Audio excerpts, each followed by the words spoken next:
Hare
ஏன்னா அவர் அங்கிருந்து உபதேசங்கள் செய்வதற்காக சிவபெருமானே 3 அம்சங்களாக நவகிரகத்திலே அமர்ந்திருக்கின்றார். அதில் புதபகவான் தான் ஸ்ரீமன் நாராயணன். அக்ஞோதகம் யஜ்ஞ பிரவாசத்யா அகந்தகரா ஏனா, அதாவது அங்கிரஸ் முனிவர் வந்து நவகிரகங்களை பற்றி தெளிவாகவே சொல்லியிருக்கிறார். அகிலம் அங்கிதஸ் கிரகஜாலம் அவோதிக, அந்தந்த கிரகங்கள் இந்த செய்தியுடைய அந்தந்த கிரகங்கள் எந்தெந்த கட்டங்களில் இருக்கிற அவரவர் வேலையை அவரவர் செய்வார். அவரவர் செய்யக்கூடிய வேலையை நம்ம துஷ்ட வேலையா இருக்கலாம், நல்ல வேலையாக இருக்கலாம். இந்த நவகிரகங்களுக்கெல்லாம் அதிபதி யாருன்னா அன்னை பராசக்தியாக இருக்கக்கூடியவர். அவரன்றி ஒரு அணுவும் அசையாது என்பது நவகிரகங்களுக்கெல்லாம் அதிபதியாக அவர், அதாவது அம்பாளுடைய அவலகம் 9, அந்த 9ம் நவகிரகத்தை சேர்ந்தது அப்படின்றது சக்தி புராணத்திலும் சரி நவகிரகங்களுடைய சாஸ்திரத்திலும் எழுதப்பட்டிருக்கின்றது. அதனாலதான் அதாவது அங்கிரஸ் முனிவர் அவர் என்ன பண்ணாங்கன்னா அம்பாள்கிட்ட தவம் இருக்கிறவர், அம்பாள்கிட்ட வேண்டி தவம் இருக்கிறவர், தவம் இருந்து அம்பிகையிடம் வரம் வாங்கி இருக்கிறார். அவர் நாரதர் வந்து அவரை பார்க்க வரார். இப்போ வரும் பொழுது, ஐயா உங்களுக்கு வந்து கிரகச்சாரங்கள் ஆரம்பம். அப்ப சொல்றாரு, நவகிரகங்கள் என்னை ஒன்றும் அசைத்து கூட பார்க்க முடியாது, எனக்கு அம்பிகை துணை, ஏன்னா நிரந்தரமாக போகக்கூடாது. உடனே அப்படியா, என்னால் எந்த நோய்களையும் காத்துக்க முடியும், காத்து ரட்சிக்க முடியும். அவர் ரொம்ப நிரந்தரமாக பேசுறாரு முனிவர். அப்போ நாரதர் சொல்றாரு, ஒரு நவகிரகத்தினால தொழுநோய் உனக்கு பாதிக்க வரப்போகிறது, அதை ஒன்றால் முடிஞ்சா நீ கற்றுக்கோ அப்படின்னு சொல்றாரு. உடனே இவர் தலைமையை வாய்ந்தவர், அதாவது துர்வாச முனிவர், விஸ்வாமித்திரர் அவர்களுக்கு ஈடான முனிவர்கள். அதனால நவகிரகங்களை கூப்பிடுறார். 9 பேரும் வராங்க. ஐயா உங்களால எனக்கு பாடம் வரப்போகுதா, அதை நீங்கள் வந்து அதை முடியாது, உங்களால் முடிஞ்ச எங்கள் சபீகம், ஆனால் எங்கள் வேலையை நாங்கள் செய்யாது போவோம். அதை எப்படி வரக்கூடாது என்பதை நீங்கள் தடுத்தாற் கொண்டுங்கள், ஆனால் எங்கள் வேலையை நாங்கள் செய்வோம் அப்படின்னு நவகிரகங்கள் சொல்றாங்க.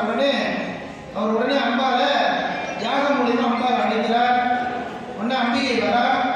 அம்பிகைக்கு சவால் பண்றாங்க, என்னால் கற்றுக்க முடியாதா, நவகிரகங்கள் உன்னையா உன்னை வேலைக்காரர்கள், நீ சொன்னா கேட்க மாட்டாங்களா? முடியும், நான் சொன்னா கேட்பார்கள். ஏன்னா மனிதனுக்கு விதிக்கப்பட்ட விதி வழின்னு சொல்லுவான். அதில் கர்ம வினையை சிறிதாவது அனுபவிக்க வேண்டும். இதுதான் வந்து அவரோட கர்மா. அந்த கர்மாவை நிவர்த்தி பண்ணுவதற்கு எந்த வழி அதை கேடு. அதனால இல்லை என்னால் முடியும் அப்படின்னு சொல்றார். சரி, உன்னால் உடைய சக்தி, அதாவது உங்க உடம்பில் நான் இருப்பதனால உனக்கு சக்தியை பிரித்து விடுகின்றேன். இந்த அம்மா சக்தியை எப்போ பிரிச்சா, அந்த ரிஷியால ஒன்று அதை உடம்புல அந்த சக்தி இல்லைன்னு சொல்றோம் தமிழ்ல, ஆனால் உண்மையிலே சக்தி இல்லைன்னு தான் உடம்புல அர்த்தம். சக்தி நம்ம உடம்புல அம்பிகை அந்த அனலாக சேர்ந்து இருந்தால் மட்டுமே நம்ம நிற்கவோ நடக்கவோ நிலவரத்து கட்டாத இருக்கிறதுக்கு காரணம் அம்பாவுடைய அனுகிரகம் தான். அந்த சக்தியை நான் எப்படி எடுத்துடுறேன், உன்னால முடிஞ்சா அந்த சக்தியை திரும்ப கொண்டு வாப்பாங்கன்னு சொல்றாங்க அம்பிகை. ஆனால் எடுத்த உடனே அவர் சரீரமெல்லாம் இழந்து எலும்பு மட்டும் மிச்சமாக இருக்கிறார். அப்போ அதனால தான் அந்த எலுமிச்சை மரம் வர்றதுக்கு காரணம் இதுன்னு அதுக்கு பிறகு விளக்க சொல்லலாம். அதனால உடனே நவக்கிரகங்களை திரும்ப யாகத்தின் மூலியமாக அழைத்து அந்த தொழுநோயிலிருந்து காவந்து பண்ணிக்கொள் அப்படின்னு சொல்லிட்டு அம்பிகை போயிடுறார். உடனே நவக்கிரக யாகங்களை அந்த பிரதி செய்து அதிலிருந்து தொழுநோயிலிருந்து விடுபட்டார் என்பது சக்தி புராணத்தில் தெளிவாக எழுதப்பட்டிருக்கிறது. இது நவக்கிரகங்களுடைய சாராம்சம்.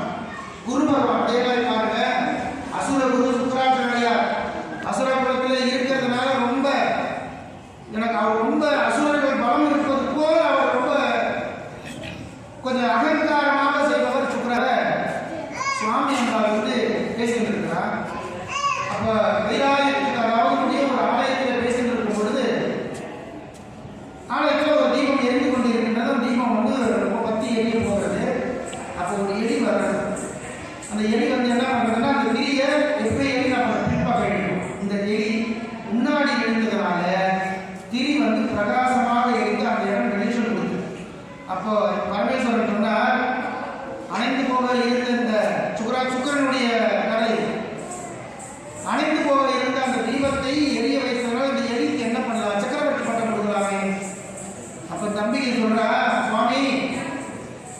வந்து கிரியை பூலோகத்திலே இது சடகம். அதனால நீங்க சக்கரவர்த்தி பட்டம் கொடுக்க சொல்றீங்க. இது அசுர வேலை. நம்ம பேசுறது அசுர வேலை. இந்த அசுர வேலையை சக்கரவர்த்தி கொடுத்து அசுர குலத்திலே எல்லாம் இருக்கும் விதி வழியது. அதுவும் அவரோட விதி வழியது. அதனால நீ அடுத்த பிறகு எடுக்கும்போது சக்கரவர்த்தி அது அசுர குலத்துல போய் மகாபலி சக்கரவர்த்தியா பிறகு எல்லாரையும் ஜெயித்து இந்த லோகத்துல இருக்கக்கூடிய அனைத்தும் என்னுடைய மண் அகங்காரத்திலே அசுரன் இல்லையா, அசுரனுடைய குணாதிசயங்கள் அப்படியே வந்தது. உடனே இதை பார்த்த பகவான் இவன் எல்லாமே ஏன் பண்ணுன்னு சொல்றான் இல்லையா, இவனை போய் கொஞ்சம் அகங்காரத்தை அடக்கணும். பகவான் குட்டை பிராமணனாக வாமன அவதாரத்தோட அங்க போறார். வாமன அவதாரத்தோட போறார். அவர் போய் மாபலியை பார்க்க வேண்டும் என்று கேட்கிறார். ஓடுதான் இருக்கார் குட்ட பிராமணர். உடனே வேலையாட்கள் ஓடுறான். சுவாமி உங்களை பார்க்க ஒரு பிராமணர் குட்ட பிராமணர் வந்துருக்க, உங்களை பார்க்கணும்னு அனுமதிச்சு இருக்காரு. சரி வர சொல்லணும்னு சொல்லிட்டு போறார். சுவாமி போய் கேட்கிறார், என்ன சாமி வேணும்? ஏன்னா அவன் அசுரனாக இருந்தாலும் அவன் வந்து யாசகம் கொடுப்பதில் அவன் பெரிய வள்ளல். எதை கேட்டாலும் கொஞ்சம் இல்லைன்னா கொடுக்குறவன் மகாபலி சக்கரவர்த்தி. அதனால இவர் போனார். ஐயா உங்களுக்கு என்ன வேணும்? ஏதாவது உபச்சாரம் செய்ய வேண்டும். உங்களுக்கு அண்ணன் தான், உங்களுக்கு பசி எடுக்கிறதா உங்களுக்கு அண்ணன்? இல்லை இல்லை நான் வந்து வேலையே வேறு. என்ன கேளுங்க சுவாமி, எனக்கு 3 அடி மண் வேண்டும். அவன் மகாபலி சக்கரவர்த்தி நகைத்தார். நான் சுவாமி 3 அடி மண், இந்த உலகமே திரும்ப சொல்ற அந்த உலகத்தில் இருக்கக்கூடிய என்னுடைய மண் 3 அடி மண் கேட்கிறீர்களே. இல்லை நீங்க எவ்வளவு நாளும் எடுத்துங்க அது வரைக்கும். இல்லை இல்லை நான் கேட்டதை மட்டும் நீ கொடு அப்படின்னு சொல்ற. உடனே சரி 3 அடி மண் தருகிறேன் என்று சொல்ற. குரு அதாவது சுக்கராச்சாரியார் அசுர குரு இல்லையா, தன்னுடைய சிஷியன் அவன் வந்து தவறான வழியில் போயிடக்கூடாது.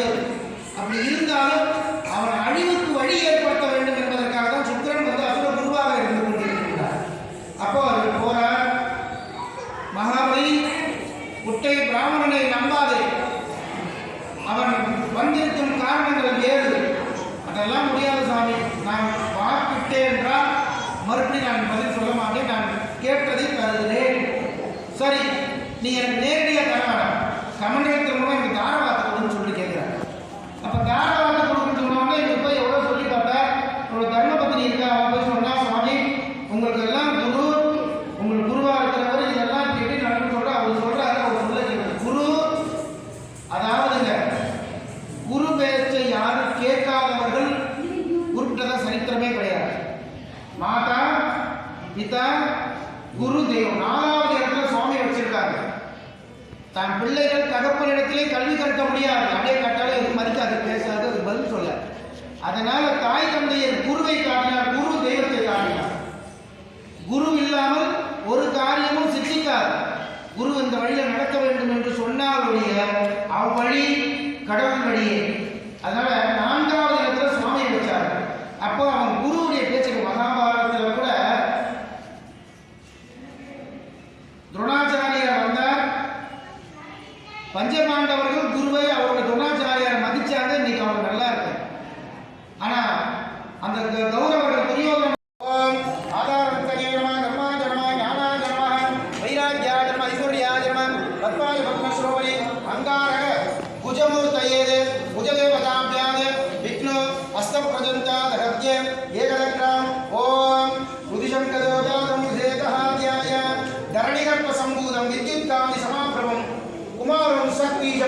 பிரணமாஞ்சகம் அங்காரக புஜமூர்த்தாயே அவாயோபவம் அவாக்ய அர்ஜம் தத்வம் ரோக்ஷ்யம் விஷ்ணோதனः ஓம் ஆர்த்தகாஜம் மகாவீர்யம் சந்திரார்த்தய விமர்த்தனோ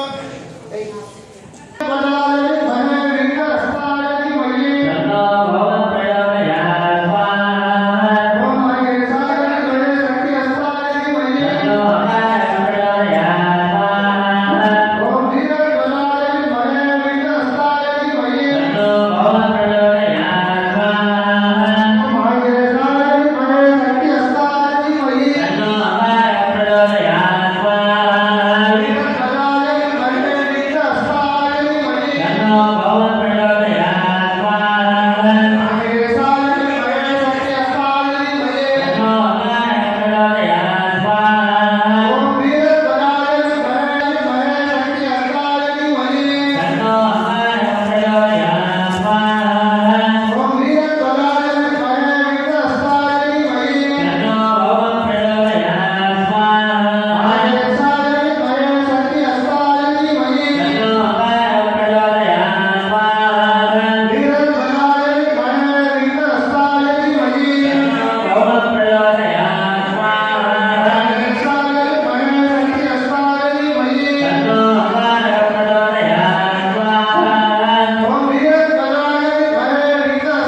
तन्नो गुरुप्रचोदयात् स्वाहा देवानञ्जं ऋष्यानञ्जं गुरुकाङ्क्षणं सन्नीभो भक्तिभूतं त्रयोशनमामि प्रगस्पतये स्वाहा ओम प्रचोदयाय गुरुनाय गुरुयस्ताय धीमहि तन्नो गुरुप्रचोदयात् स्वाहा ओम आंगिरेशाय गुरुनाय स्वाहाय धीमहि तन्नो गुरुप्रचोदयात् स्वाहा ओम प्रचोदयाय गुरुनाय गुरुयस्ताय धीमहि तन्नो गुरुप्रचोदयात्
ஓம் ஆதிகேசாய வித்மஹே சுராசார்யாய தீமஹி சுராசாயாய தீமஹி தன்னோ குரு பிரச்சோதயாத் ஸ்வாஹா தன்னோ குரு பிரச்சோதயாத் ஸ்வாஹா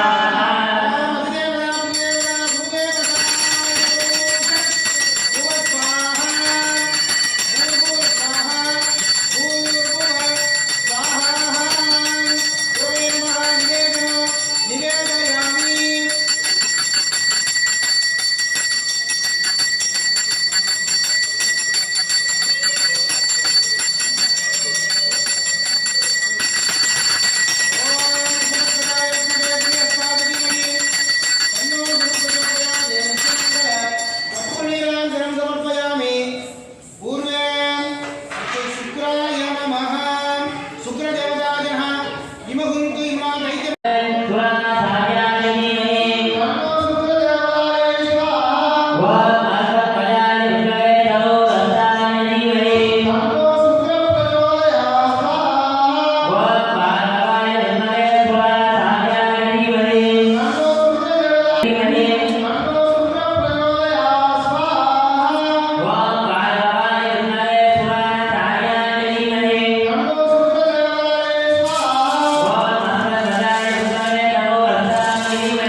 तन्नो गुरु प्रचोदयात् स्वाहा नमस्पजाय विद्महे पुण्यस्ताय धीमहि विनये सर्वज्ञान प्रियकरामूर्तये नमः स्वाहा तन्नो गुरु प्रचोदयात् स्वाहा तन्नो गुरु प्रचोदयात् स्वाहा तन्नो गुरु प्रचोदयात् स्वाहा विनये सर्वज्ञान प्रियकरामूर्तये नमः स्वाहा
महादेवा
योगमार्जनं वेद आयतनवान् भवति असो वेदमायतनं वेद आर्जनवान् भवति यो मुष्टत्तमायतनं वेद आर्जनवान् भवति अवंशत्तायतनं वेद आर्जनवान् भवति वेदं वेद योगमार्जनं वेद आयतनवान् भवति चन्द्रमावाम्यं आयतनं वेद आर्जनवान् भवति आयतनवान् भवति अवंशत्तमायतनं वेद आर्जनवान् भवति वेदं वेद योगमार्जनं वेद आयतनवान् भवति नक्षत्रवाणि आयतनम् आयतनवान् भवति नक्षत्रवाणि अवामायतनं वेद